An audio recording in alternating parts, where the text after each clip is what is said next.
হঠাৎ লখিমপুৰৰ এজন লোকৰ বেংক একাউণ্টৰ পৰা নাইকিয়া হ'ল লাখ লাখ টকা। লোকজনৰ দুটা একাউণ্ট গম নোপোৱাকৈ হৈ পৰিল খালী। বহিৰাজ্যৰ চাইবাৰ অপৰাধীয়ে লুটি নিলে 2,27,000 টকা। লখিমপুৰৰ বিহপুৰীয়াৰ দৌলতপুৰৰ এই লোকজনৰ নাম আজিজুল হক। কৰ্মসূত্ৰে লোকজনে অৰুণাচলত কৰে ঠিকা কাম।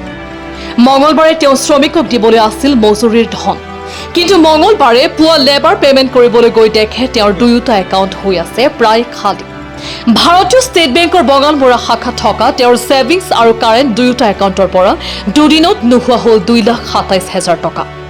ছেভিংছ একাউণ্টৰ পৰা 35,000 টকা আৰু কাৰেণ্ট একাউণ্টৰ পৰা ক্ৰমে 97,000 আৰু 95,000 টকা নোহোৱা হয়। লগে লগে লোকজনে বেংকলৈ গৈ গম পায় যে তেওঁৰ দুয়োটা একাউণ্টৰ পৰা বহিৰাজ্যৰ দুষ্ট চক্ৰ লৈ গৈছে ধন। কোনো ফোন কল বা অটিপি নোপোৱাকৈ লোকজনৰ একাউণ্টৰ পৰা এইদৰে 2 লক্ষাধিক টকা লুটি দিয়া কাৰ্যত হতভম্ব হৈ পৰিছে লোকজন। ইতিমধ্যে তেওঁ অসম আৰক্ষীৰ চাইবাৰ শাখাত অভিযোগ দিয়াৰ লগতে বঙালমৰা আৰক্ষী চকীতো এখন এজাহাৰ দাখিল কৰিছে।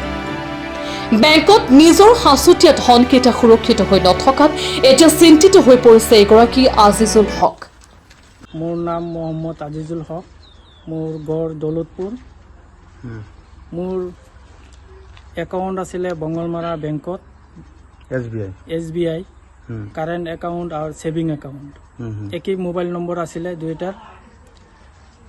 মোৰ বন্ধুৱে মোৰ 14 তাৰিখত এটা পইচা ডালিছিলে 5,50,000 টকা।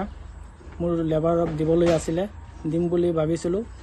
17 তাৰিখত মোৰ চালোঁ, মই 17 তাৰিখত এটা একাউণ্টৰ পৰা 97,000 টকা লৈ যায় আৰু ছেভিঙৰ পৰা 25,000 টকা লৈ যায়। নেক্সট দিনত 18 তাৰিখত আকৌ 95,000 টকা লৈ যায়। মই আজি লেবাৰবিলাকক দিম বুলি, আজি 19 তাৰিখ দিম বুলি একাউণ্টটো চালোঁ যে বেলেঞ্চ কম আছে। পাছত হিষ্টৰীত গৈ চালোঁ, এনেকুৱা নামকেইটা 3টা নামত পইচাটো গুচি গ'ল। মোৰ বহুত দুখ লাগিলে। পাছত বেংকত আহিলোঁ, ষ্টেটমেণ্টকেইটা ল'লোঁ।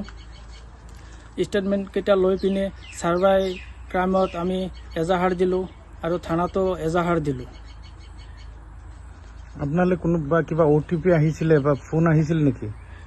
নাই, OTPও একো অহা নাই, ফোনো অহা নাই। হঠাৎ নাইকিয়া হ'ল? হঠাৎ নাইকিয়া হৈ গ'ল। আপুনি একো গমেই নাপায়? গমেই নাপাওঁ। আপোনাৰ এটা তেনেকুৱা কিবা গেমিং চেমিঙৰ পইচা আগতে সোমাইছে বা তেনেকুৱা কিবা হৈছিল নেকি? নাই, এনেকুৱা পইচা সোমোৱাও নাই আৰু এনেকুৱা অভ্যাসও নাই মোবাইলত এনেকুৱা খেলা ধূলা কৰা।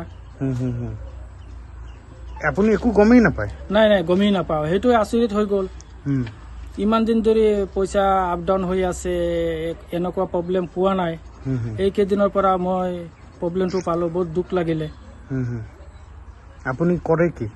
মই অৰুণাচলত ঠিকাদাৰী কৰোঁ। লেবাৰ পেমেণ্ট দিবলগীয়া আছে? হয়, লেবাৰ পেমেণ্ট দিবলৈ আছিলে।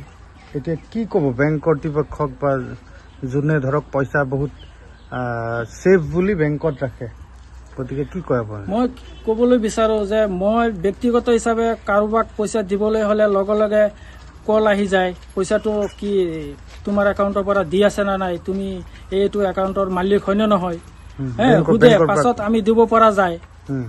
আকৌ কলটো কাটি দিলে আকৌ দিনবোৰৰ কাৰণে পইচা পঠাব নোৱাৰা হয়। এনেকুৱা কেছ পালোঁ বহুত। কিন্তু অট'মেটিকলি কোনো মেছেজ অহা নাই, কল অহা নাই, পইচাটো এনেই গুচি গ'ল। এইটো বহুত দুখজনক কথা। এতিয়া বেংকত পইচা থৈ পিনি আমি কেনেকৈ সুবিধাজনক ভাবিম বুলি ভাবিছোঁ। আপোনাৰ বেংকটোৰ নাম? Bongalmora SBI bank.